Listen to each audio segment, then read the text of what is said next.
my brother. What's happening? Mr. Roberto Miranda. Mr. Mekala session. Yeah. There's something I would like to ask you. Love to answer. As a percussionist,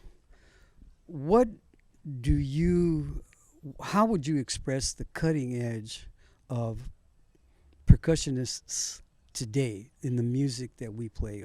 Who are some of the players, and what is it that they're doing that is new, and why are they cutting edge?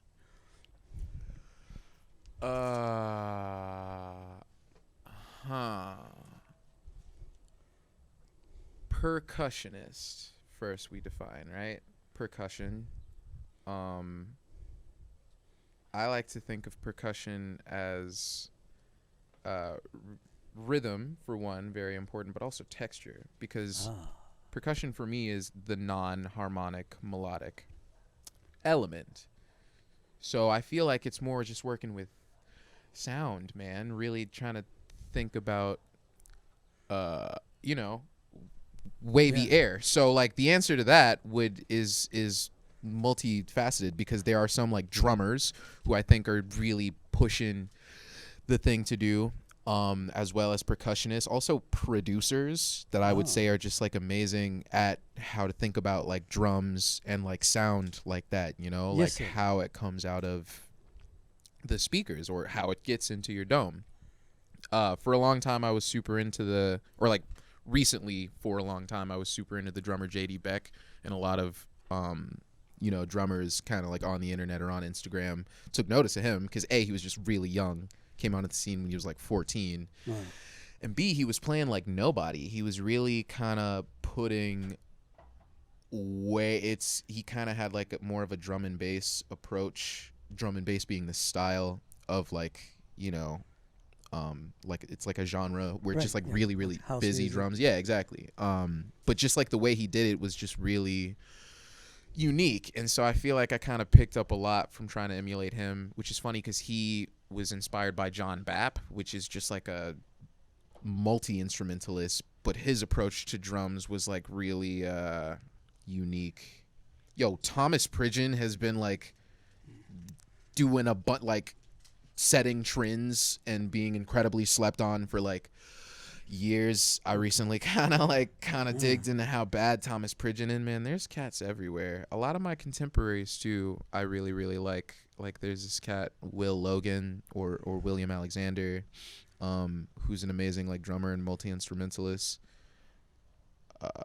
Yeah. Well, when we get finished with this interview, I want to put those names down on my phone. Yeah. So that I take time to really listen to these people, because I, as you know, love percussion, and I follow it as best I can, but it seems like every other day there's someone out there that I haven't heard, and I want to be I want to get hip to that. That's a game that goes on forever, man. Yeah. And then so then the other part of that was just like I feel like a lot of the time I'm influenced by hip hop, like sometimes more than I am what someone would traditionally call jazz. To me, they're the same thing. Like they're literally the same thing. Yeah, But some of these producers out here are making crazy beats with just like earworm drums and just like percussion that speaks to me, and I feel like I'm influenced a lot by MF Doom's production. Was just like a classic staple. I mean, cats like him and Madlib and Jay Dilla made a whole sound that like new cats like John Wayne and Knowledge right on the backs of. I mean, there's just a swing about it that like is just jazz to me. You mentioned the group Knowledge, and I know I listened to that group. Knowledge is a producer. He's like one cat. Yeah. There's a few Knowing Knowledges. is the group. Oh, Knower. That's Knower. Yeah. That's okay. So that's another drummer, Lewis Cole. There's a cat. Yeah. There, if I may. There's a guy that has the same last name as Lewis Cole, who plays with a guy out of Puerto Rico, alto saxophone player, composer. His name escapes me right now, but he pronounces his name Cole, but it's spelled the same way, right? And the difference between Lewis Cole and this other guy that comes out of Puerto Rico is there's, I feel, less anxiety. Lewis Cole sometimes, I kind of feel when I'm listening to him, just a little bit anxious. Yeah. You know what I mean? There's no doubt that he knows his instrument and he has super chops. But Kole is able to do that very same thing, as well as other drummers that I've heard that have that, without producing the anxiety in me as a listener. You know what I mean? And I don't know exactly what that is, you know, other than it just is, you know. That's another one that's like heavily D&B inspired or like influenced, and it just really shows in like a lot of the stuff he does. It's almost like even the way he like tunes his drums and records his drums, they sound like electronic drums. Oh, interesting. The way his notes breathe is different to me. I was really interested in it the first time I like heard it, and then I felt like it got really, really popular. I'm the type of cat that take a lot of things from a lot of different people and kind of let it germinate. Yeah. Me too. But I was like, I would say there are some cats who are amazing, like players. That cat's an amazing composer. Like, because he plays a lot of different instruments and he writes a lot of, he sings. Who is this we're talking about Louis now? Cole. Louis Cole still? Yeah, okay. Yeah, I didn't know that. He does a lot of things. I would really give it to him for composing. Amazing drummer, but his pen is pretty crazy. Oh, well, I need to get next to that. He writes a lot of the knower stuff, man. Like, him and Genevieve, the singer, are a knower. Okay, all right. The guy that the brother Cole plays with, he's the saxophone player. His first name is Miguel, and he's just a wonderful saxophone player composer. But I can't remember his last name right now. But I like how you got the first name of the sax player and the last name of the drummer. You dig? Right. Oh, that's funny. Yeah. So anyway, I just wanted to start our conversation with that because it's an interest of mine, you know, and I love to. Because cats don't know, man. You're over here like really playing this bass violin, but you're a percussionist. Could you give? I mean, I'm aware, but if we could talk a little bit about your background on percussion, I think that's very interesting. Well, you know, as you know, my first music teacher was my father. Both my parents were born and raised in Puerto Rico, and my dad taught me and my brother. He taught us the Afro-Latin percussion. And I have, right now, 7 congas at my house and 2 cajons and a bunch of small percussion instruments. And I really love percussion. I tried to stop playing congas one time because I thought, well, this is not good for my bass chops, you know. And it lasted 2 weeks. And that's it. I the could drums not will call you, man. Yeah. There's some. That's what I'm saying. It's the other thing about texture for me is it's way more of a visceral body experience, which is to say you can play anything percussive. Jamael is one of the most percussive pianists I know. That's a percussion instrument. Absolutely. But like, yeah, I would say harmony is way more of a cerebral thing. You know, it's more of a mind listening experience. But you feel rhythm before you're hearing it. Does that make sense? It does make sense, and I want to go back to something that you said. You said that the drums is a non-harmonic rhythm melodic instrument, and I'm so glad that you said that because I taught congas in junior high school, and I accept individual conga students at my house, and one of the first things I tell them is that this is not only a rhythm instrument, but the drums is a melodic instrument. Boom, you got, bing, bing, boom. Yeah, exactly, the wawanko, Bing, man. boom. You know what I'm saying? Bing, bing, boom. So listen for the rhythm, you know. And I used to have as many as 30 drummers at once playing in my junior high school class, right? And someone would start something, and I would tell them, listen to the melody and put your note where the other note isn't. Or if you put your note in the same place that the other open tone is, make sure that it harmonizes well. You know what I'm saying? So I was so happy to hear you use that term, a non-harmonic melodic instrument. Because you make melody out of just rhythm.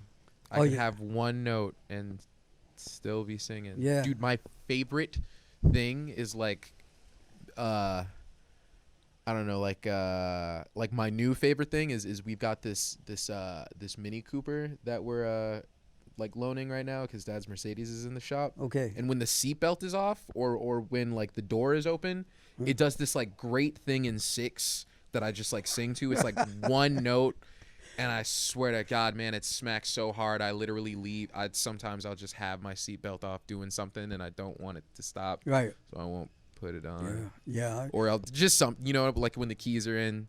I can't think of how it. I couldn't sing it to you now, but when it's on, boy, does it go.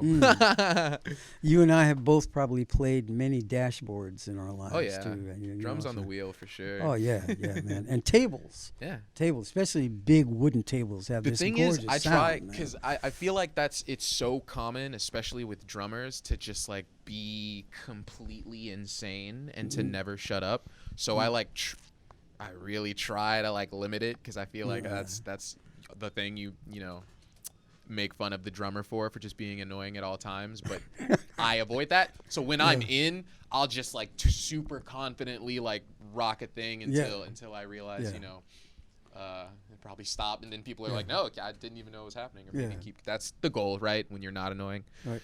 No, I've been at dinner with people, and I find myself playing the table, and sometimes I'll get like a look. I can't be that guy, man, because I'm in it. Like even if I'll give myself 4 seconds to like play a rhythm, I mean it, but I cannot be the person who's doing it all the time. Which, funny enough, I feel like is way more common with. Tell me what you think about this. I feel drums could have likely wasn't been the first, like was the first instrument. Drums could have been the first instrument, but it probably wasn't. The first instrument was voice. Voice, absolutely. So what's funny is I feel like even if you're not maybe the best trained at singing, it's such a natural point of expression that you can kind of sing all the time. Yes. And it's way less annoying, especially if you're like, to other, I mean, just like annoying as in accepted in, society. You can kind of just sing or whistle or express melodic ideas. And it's, I think that's funny. I think you're right. I live with 3 women in my house. So there's like 3, my son, my grandson, and myself, and then my wife, my daughter-in-law, and my granddaughter. And all of the women in the house hum as they go about their daily life doing whatever it is that they're doing. They just, and it's such a pleasant sound, and they don't hum when they're unhappy. They don't sing when they're unhappy, man. They're just, when everything is just like real calm, whatever it is they're doing, cleaning the house, doing yard work, just kind of hanging out, they sing or they hum. It's a very beautiful sound.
We're just talking. We're just talking. I Yeah. have fun talking. You know, I'm a teacher in a classroom that's not happening anymore, and Okay. I get a chance to talk to, especially my younger people, making a connection from the past to the present, as you will take it to the future.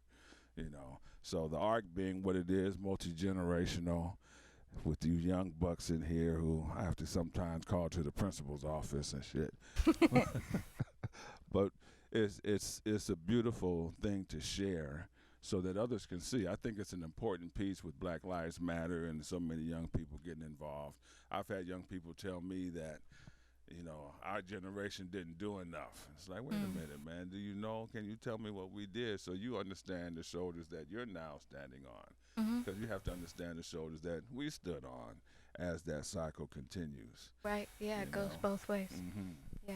So what has been your experience in the movement in the scene now and sharing with others? And My experience, well, I came out here for music. That was like the main aspect of like what I do and why I'm here. came here from where? Well, I'm originally from New York, Mm-hmm. and I moved here in October. Okay. Yeah. So, and I think that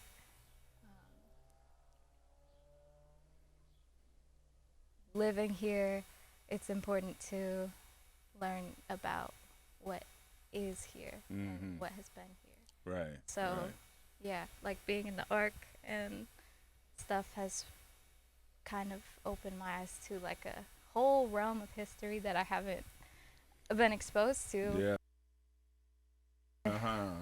Little life, so That's what we want. That's just Yeah. what we want, you know, because you have oh, thank you. and sharing today was just so nice, and just the beginning of more to come. Yeah. And more to come, because the horn and voice does some nice things Yeah, together. You know? I've never done like a duo with French horn in my life ever. I've never done too many duels with French horn and others. Yeah.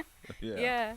And so you coming here from New York, coming to L.A., connecting with the Ark, and I don't know if you know the essence of this institution. This is an institution in L.A., so the bad cats who play music here come through the Ark. That was Horace.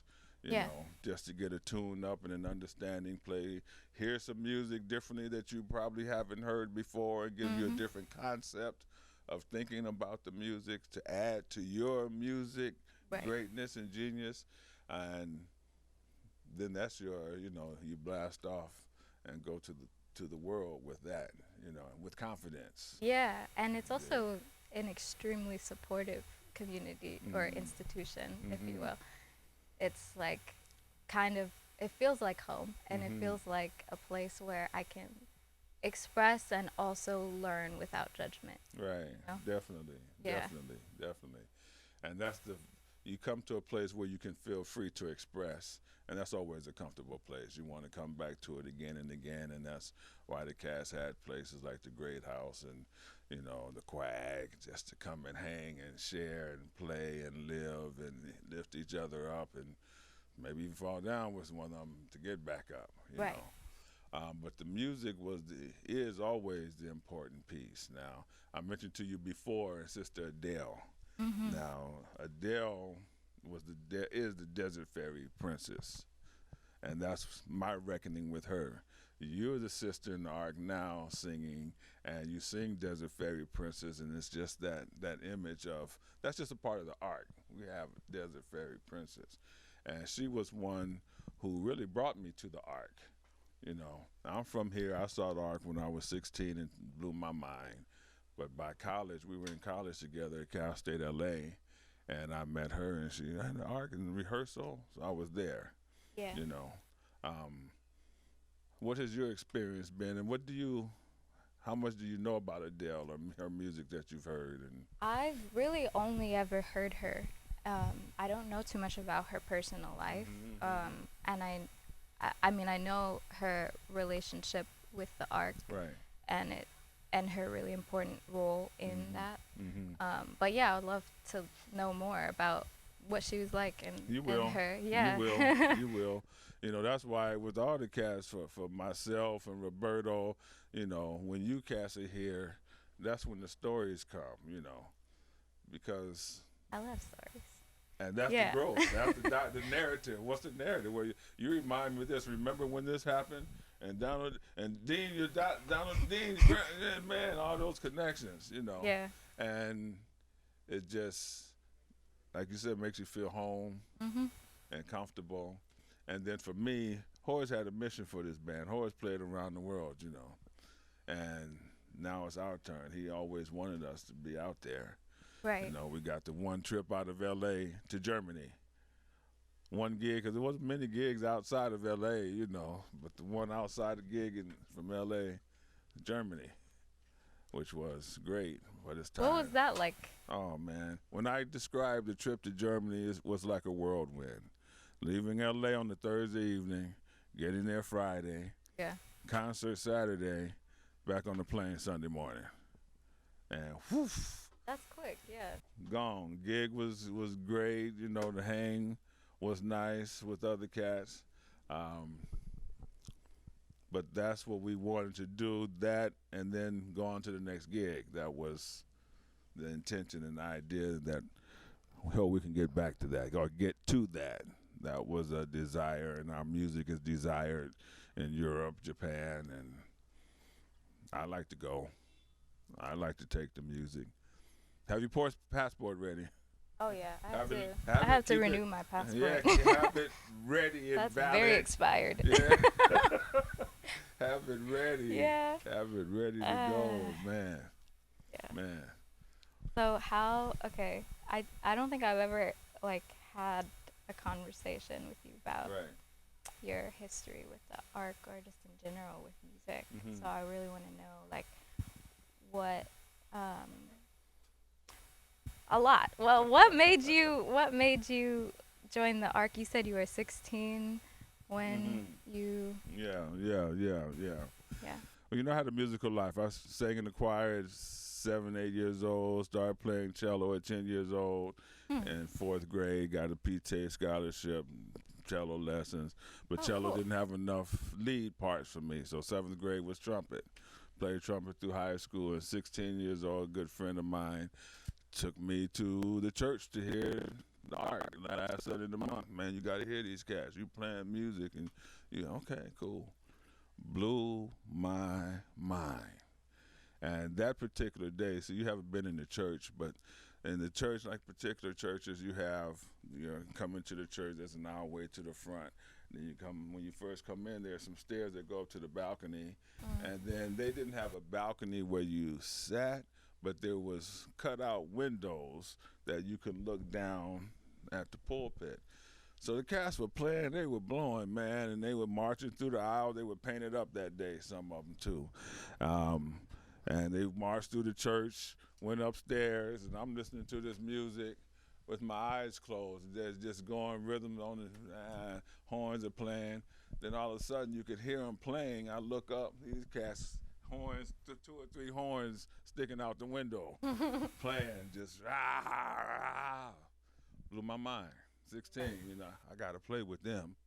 I got to practice, So we'd hear them and, the culture that was in L.A. at that time, a lot of that going on in South Park and Real Rogers Park, Watchtowers, all around,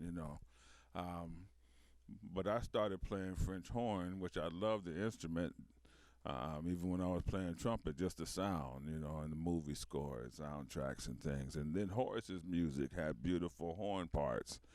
So in college at Tennessee State, I marched in the Black College Band at Tennessee State, and 1 year, and then I played French horn in the concert band, hoping to come back and play horn, and that's what I did. And man, and learning to play horn, because it's a crazy instrument. It's an instrument that many people don't understand, like the sound, but writing for it, that's 21 feet of tubing to control, and like all the other cats, you could talk to them. Who are your teachers? Who did you go to? Who was your jazz horn teacher? But I give props, brother Bob Watts. Bob Watt was one of the first brothers who played in L.A. Philharmonic. Played French horn, came in at 21, and I took some lessons from him. But he played with Horace. Horace sought out Bob Watt because he was a brother in the orchestra. Horace is brother in the orchestra. Shit. Let me see who this cat is. And he brought Bob. He did some recordings on the soundtrack that he did. And on the 79, the church gig, the church album recording, Bob is playing French horn on that album. And on the album cover, you could see me sitting in the audience looking, I'm going to be playing with them. I'm going to be playing, you know. Yeah. And I didn't meet Bob then because Bob was a symphony musician, and he didn't hang much after the gig. But that's my brother today. You know, that's my big brother today. But I didn't have any of those teachers, you know, so I had to figure it out. Yeah. You know, I went to USC master's program in jazz studies and had to write the music out because there was no music in F. Horn is in F. Many people don't know that. Hey, man, can you play this? It's in E flat, B flat. So that's what I had to do, man. I had to, you know, learn to transpose charts by sight. That was the skill at USC, playing in the big band, trombone parts, you know. Okay. So that was my method. That's something about that. I've been a high school teacher for 40 years. I just retired a few years ago, and now I'm conducting the jazz ensemble of Ventura College starting in the fall. Very cool. That's so awesome. That's pretty cool. That's pretty cool. Crazy, crazy.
I stand,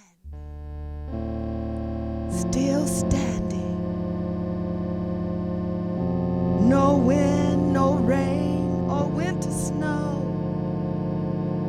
will stop the flow. As a child, as a child, as a child, innocent, humble, free. Me, you, us.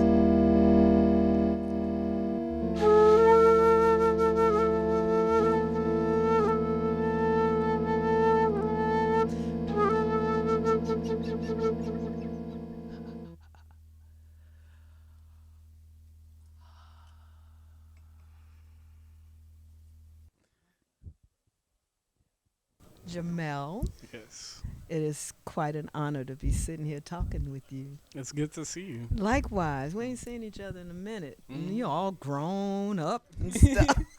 Yep. I think about the first time I saw you, it was on a photograph. Hmm. And you was and it was posted on Facebook. And when I finally met you, I said, that's that boy. You were looking at Mahesh Balasuria's Oh hands. yeah, I know the concert you're talking about. You were standing there and he was playing and you was, and I was like, that baby is really soaking that in. Yeah. Then I think it was probably either that next summer you played with the Ark. I said, that's that boy. Mm. And so I was wondering what was in your mind while you were looking. At Mahesh. Yeah, you were really intense.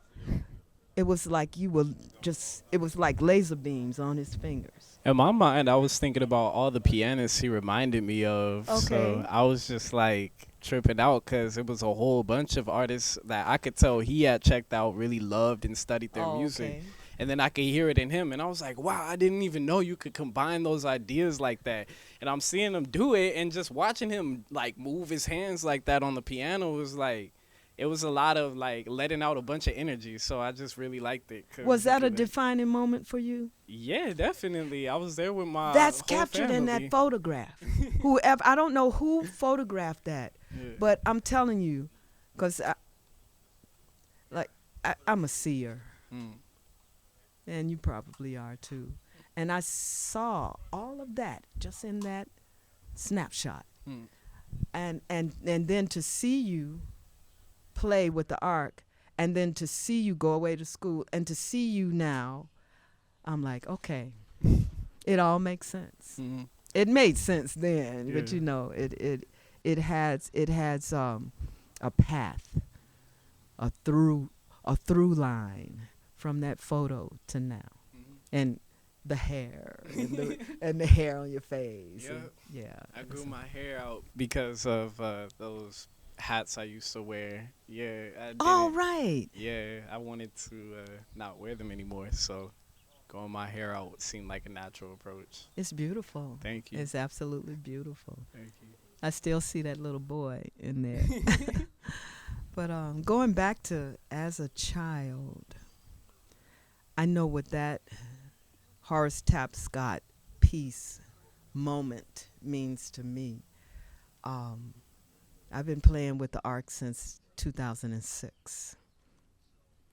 And it took me a while to come around. Actually, I saw Fundi at a Gary Bart's concert. And he's like, you really should come. People been telling me to come because I've been in L.A. since 1999. But I came out here for Hollywood. And people don't pay their musicians. Mhm. And I just was not going to take the pay cut. Yeah. But I ended up hurting myself because I wasn't playing. Mhm. So I started playing with the Ark, and there's so many, it was just a whole world of music. And it took years before we played as a child, and it was with Michael, and he gave me the solo. And so I was seeing the child. Mhm. You know, I teach children. I got children, grandchildren. I've always had a lot of children in my life. without dominating the conversation, because when folks live by themselves, they just run their mouth. So you're gonna have to pull my skirt and say, no, Maia, let me it's have okay. some. I love listening. Let me have some of this. But I'll just say this: my birthday last. Oh no, it was before pandemic.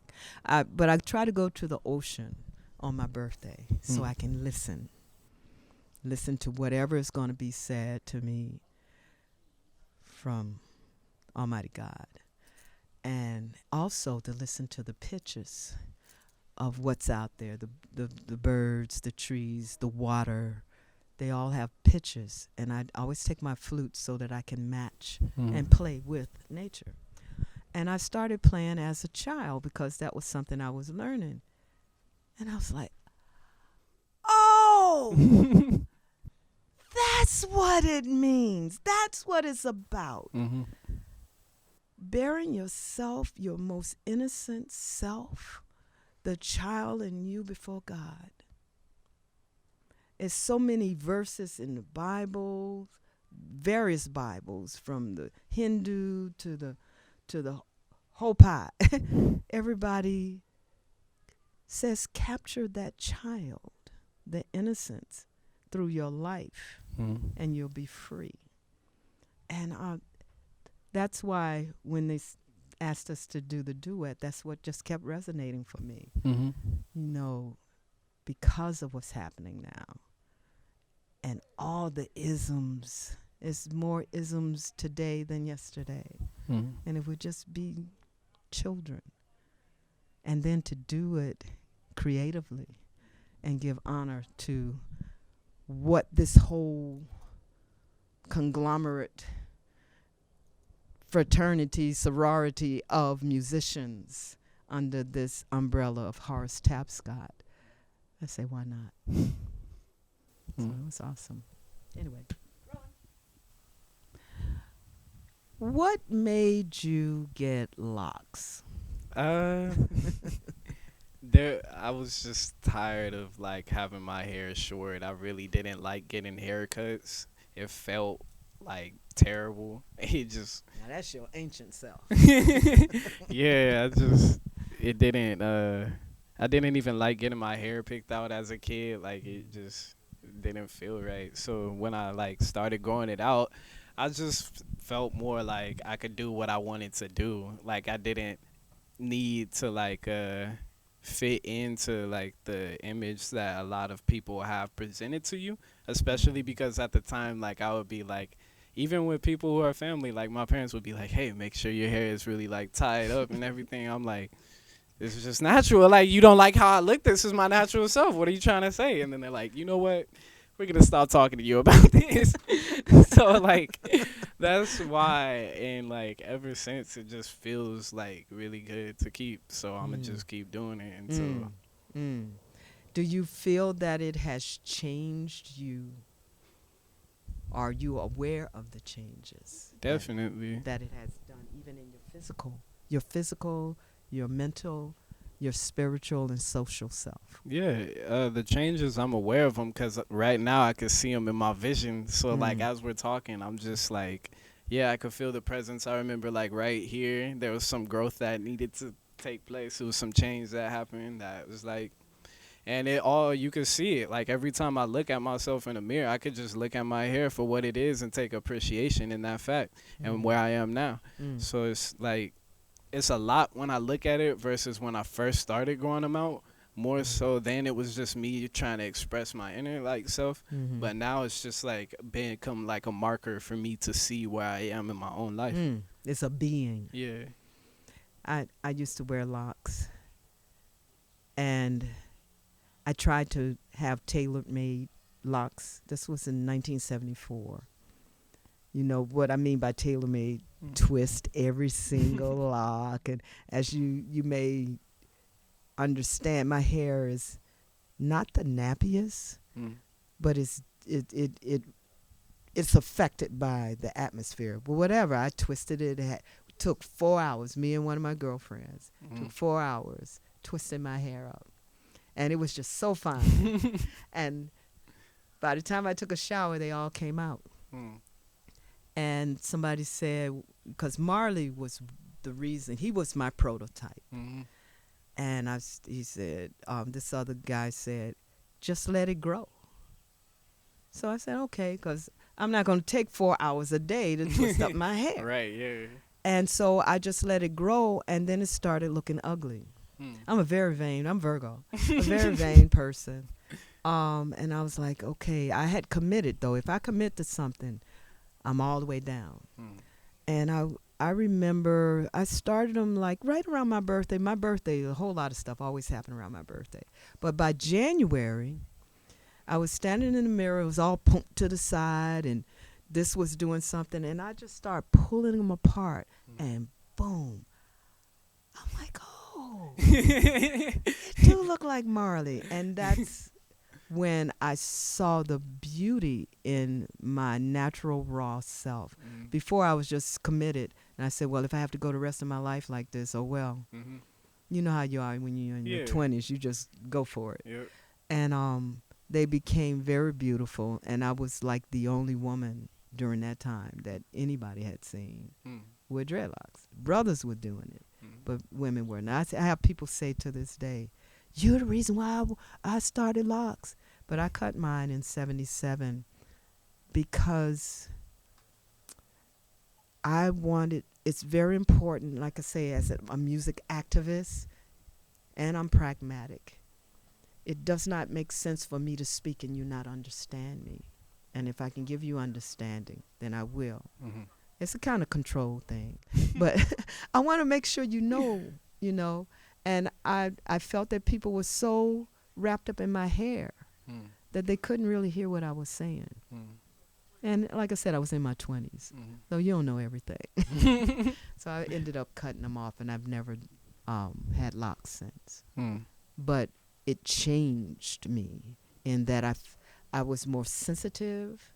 I mean, just touching my skin, or I could be sitting on the bus and somebody touched just the end of my hair and I could feel it. They're antennas. That's what the hair is. It's receptors to all this electromagnetic field that's out there. And in that magnetic field is past, present, and future right now. So it's so much you gain. Do you find that? Talk to me about that.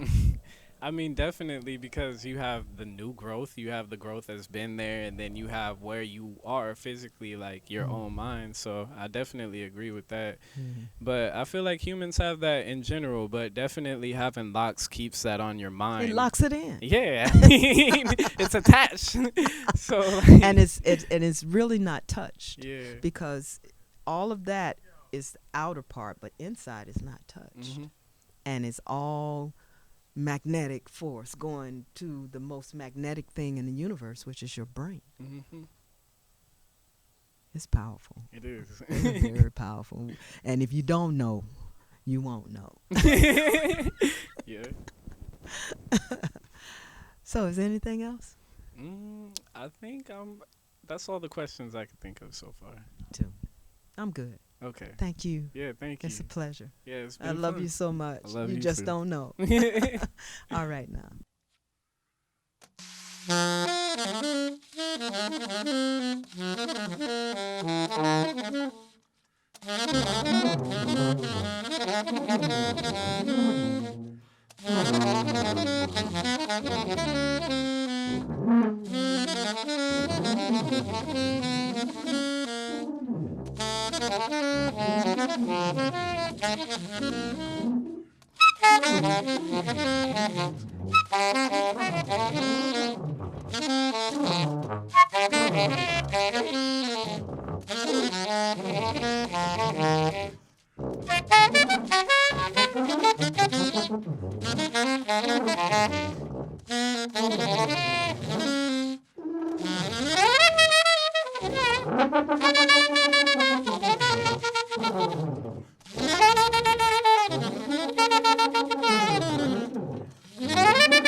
It was hot. It was summertime. It was summertime. It was hot. In the desert. I was walking through the desert. It was so hot. I'd been walking so long. I didn't know where I was. I didn't know where I was going. I just knew I couldn't stay where I was. I had to move. I had to move. There was energy behind me. Something was pushing me. It was a sound. It was a sound. I didn't know what kind of sound it was. I looked to the sky. I looked up.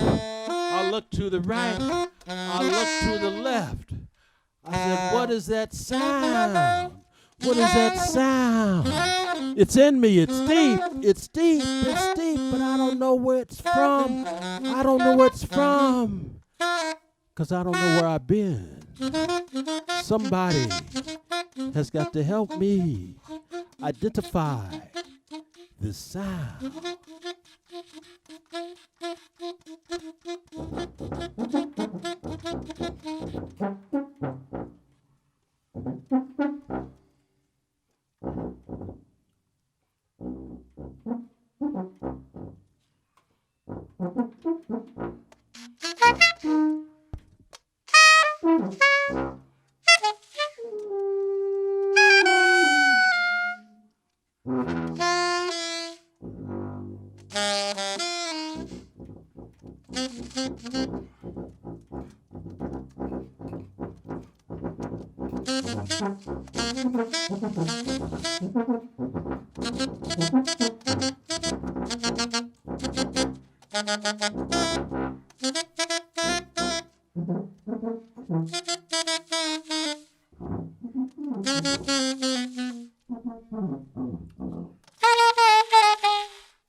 Where do you come from? 95 Crip, Inglewood. Inglewood. Cuz.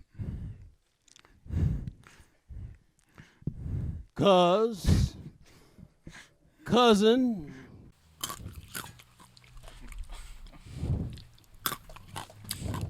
Devin. Mr. Roper. What you got in your pocket, man? It's a called a That's not what I'm looking for. It's called a You got something purple in your pocket, don't you? What you got in your pocket, Mal? I got a purple thing in my pocket. Yeah. Oh. You got yo-yo. It's pink. It's pink? Like his hair. Pardon me. Pink. Like the guy's hair. Or you from Inglewood, right? Oh no. So it's not really pink. It's pank. Do some yo-yo for me, man. Do some yo-yo. Is that all right? Yeah. I'll put it to the mic so it can be music. Oh fuck. Are you nervous? Yeah. Let me calm you down. Oh.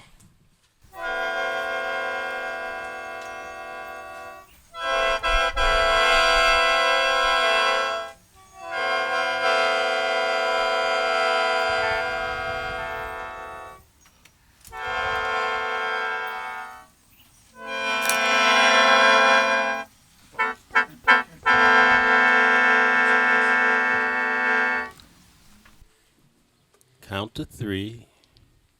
Take the breath in slow. In. Hold it for a second. Out. Yeah. In through the nose. Out through the mouth. Where's that yo-yo?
Same to you. Did you have your coffee today, Mr. Robert? I don't drink coffee. I don't drink coffee. I had my tea. 4 bags. Word. 4 tea bags in 1 cup. What type of tea? Black tea. You like black tea? I like black Word. tea. Word. It's a great concept. It is. Yeah. Devin. What's your middle name? Leroy. Devin Leroy. Yeah. What's your last name? Daniels. Daniels. I thought you was going to say Jones or Washington. Or Witwicky. Or what? like Witwicky, like Sam with Witwicky. Sham. From Transformers. I'm Transformers. just The messing cars. Yeah. Yeah. I'm You messing with me? I'm sorry. That's Yes. what you think. Oh. That's what you think. But you may be messed with. Leroy. Do people call you Leroy? No? They didn't say shit like... It's my dad's name. That's your dad's name? Hey, Leroy. Your mama's calling. Hell yeah, probably. Probably. Hey, You know, my middle name is Thomas. I was going to ask it. Word. Yeah. I didn't know my name was William till the 1st grade. Whoa. That's what is that like? Pathetic. 7? That's pathetic. 7 years old. Well, I was a bright kid, so I think 1st grade was 6. That's crazy. Kindergarten is 5. You were Thomas before that. No, I was Tommy. Everybody called me Tommy. Word. Yeah. What do people call you now? William or Well, they call me, I prefer Roper, Roper? but everyone wants to call you Bill. Yeah. I don't really like Bill, but it's hard to keep fighting for years and years, as long as they don't call me Billy or Willie. I like Tommy, and my family called me Tommy. Then my sister had a baby, and the baby started talking. Wow. And we'd be in the supermarket or someplace in public, and she'd be looking for me, and she'd say, Uncle Tom, Uncle Tom. I couldn't put up with that. It was too kind of a problem, Uncle Tom. How many siblings do you have? 1. One sibling, sister. Is she older, younger? She's older. She's a year older. Nice. Yeah. How many do you have? 1. 1? Sister? Brother? Sister that's younger. That's younger? Yeah. How do you feel about her? She won't be watching, you can be honest. She's a good, she's a good energy. She's good energy? She just had a son. He's 18 months now. Ah. Yeah, she he brightens up all our days, Wait a minute. All our days or all her days? I guess ours, because my mom takes care of her a lot, Uh-huh.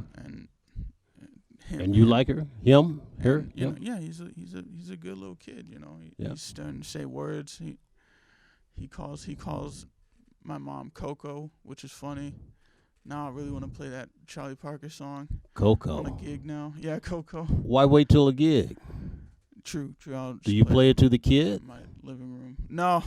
Do you play it to your mother, Coco? I will on a trio gig. Why does he call her Coco? Is that her name? Because she's insecure about like him calling her like grandma or Jamael or something. Because she doesn't want to feel too old. I had an aunt like that. She lived in Texas. We went to visit her when I was a kid, and we couldn't, her grandkids couldn't call her grandma or granny, like me and my sister called my grandma Granny. Right. But she wouldn't have that. This was Aunt Net. So her grandkids had to call her other mother. Now, that's some bullshit. That's deep, kind of. Yeah, well, it's bullshit. She was vain. She was very vain. Yeah. I hope her kids aren't watching. But yeah, she was very vain. She would, I'd go there. She lived in, like I said, Texas. And she had long hair. She was one of these black women with naturally long hair, without a process and shit, right? And she'd sit there brushing her hair. We'd be there. She'd look at me, she'd say, Tommy, do you want to brush my hair? say, no, not really. But she wouldn't let up. She wanted me to brush her hair. She wanted me to admire it, you know. So, is your mother like that? No, no, No? no, not really. What if she wasn't watching? Is she like that? I'm pretty, no, I don't even know how to answer. Ah. Stuff yet to discover. I was also, this is a question I want to ask you that we should get on camera. Do you smoke weed, Mr. Roper? Do I smoke weed, marijuana? It's legal in California now, right? Semi-legal? But the answer is very, very seldom do I smoke weed. Hardly at all, you know? But I used to smoke a lot of weed. So much weed. Shopping bags full. I kid you not. So much weed. But you know, when you get older, this is not true for everybody, but when you get older, it doesn't treat you the same, weed. You do get paranoid. You know, they tell you that shit. I don't know if you smoke weed, but you can end up getting paranoid and shit. But sometimes cats, like I did a session during the COVID crisis, which we are still in. But we're more out of it because the orange guy is gone. But we don't want to get political on this. But I did a session, and the cat said, we don't have any money. How do you feel about some weed? I said, well, I don't really smoke weed, but if that's what you got, I'll take it, because I have friends. I have friends. Yeah. Do you need weed, Devin? I definitely don't need weed. Weed is, you know, it's extremely fun. It's like Vegas. Like, you know, you go and and you know, you gamble, and whatever stays in that city stays in that city. But you know, you do that, you know, like once, you know, every decade or something. Or, I don't know. Not. Yeah. Weed is, yeah. It's a good and a bad thing. Mostly, I don't even know what it is mostly, but yeah, weed defines us today, at least in L.A. Yes, like us. When I was in Doesn't Switzerland, define me. Not. I wasn't saying like as a race, but I was saying like as a population, I guess in Los Angeles. Like when I was in Switzerland, I would just people, you know, oh, you're from L.A., bro, you smoke weed, bro. Like, Oh, really? like yeah, Really? like no. That's what they thought no, about. dude. Yeah. Wow. Ish. Yeah.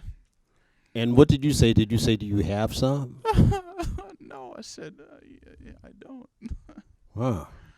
That's interesting. You know, I had a similar experience in Japan, but it wasn't about weed.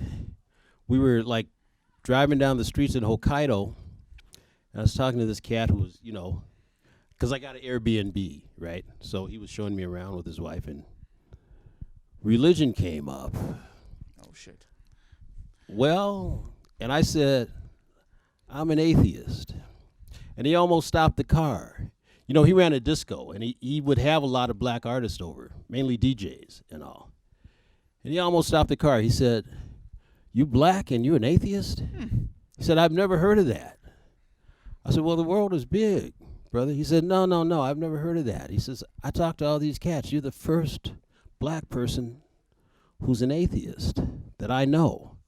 I said, they're probably just not telling you because it's not worth this conversation, you know, because there's always a conversation if you say you're an atheist, especially the Christians who think they know you.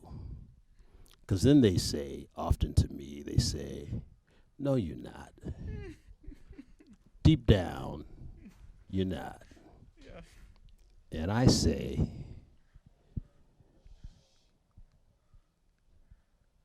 I'm a little distracted by what's going on in the background. Because, you know, it's all about the background. Because it's like atheism is like, you know, it's like, you know for sure that there's no one there. Or are you like open to like, oh, maybe there's some dude like calling the shots, maybe not in like a godly form, but maybe like, you know, like an office building or something in the. Well, I'm not sure that there's no one there, but I'm not open to that other shit you was talking about. For sure. You know, there are spaces in between. Yeah. And to me, what does it matter if there's someone there? Because he sure hasn't helped me, because my life's been hard. Yeah. You know, and the life of the world has been hard. That's a cruel God. And of course, there's a lot of parts of religion, I'm talking about Christianity, who say that he's a cruel God. Yeah. Well, I don't need a cruel God. I need a peaceful, ever-loving, promote Bill Roper God. Yeah. Don't need no hardships in my life. But every time I turn around, there's a hardship. There's something in my way, you know. Have you found things in your way, Devin? Yes. What have you done about it, Devin? Leroy? Attempt to meditate. Try to meditate. Or try to get myself to meditate on a consistent basis. What kind of meditation do you do? Just the mindful, like breath. Yeah, Breath. mindfulness. Mindfulness. Paying attention. Yeah. Third. Yeah. I was going to write a Third person. little tract once. A little what? A tract, a little short word thing Yeah. about long tones being a method of meditation. Do you play long tones? A lot, actually. Yeah. A lot? Do you use it with mindfulness? No. No? One of my friends, like. Wait a kinda minute. inappropriate. Wait a minute. You have friends? Barely. Sure. When he plays long tone, he always watches. Wait, like, don't Netflix you avoid or- it? You have friends, man? I want to know about this because I want to know what it's like. I don't know what that's like having friends. I have friends. I thought you said you have friends earlier in the interview. It's showbiz. I can lie. It's camera, man. It ain't about the truth. Showbiz. It worked then, but now, That means you're listening to me, Kevin. That's dangerous.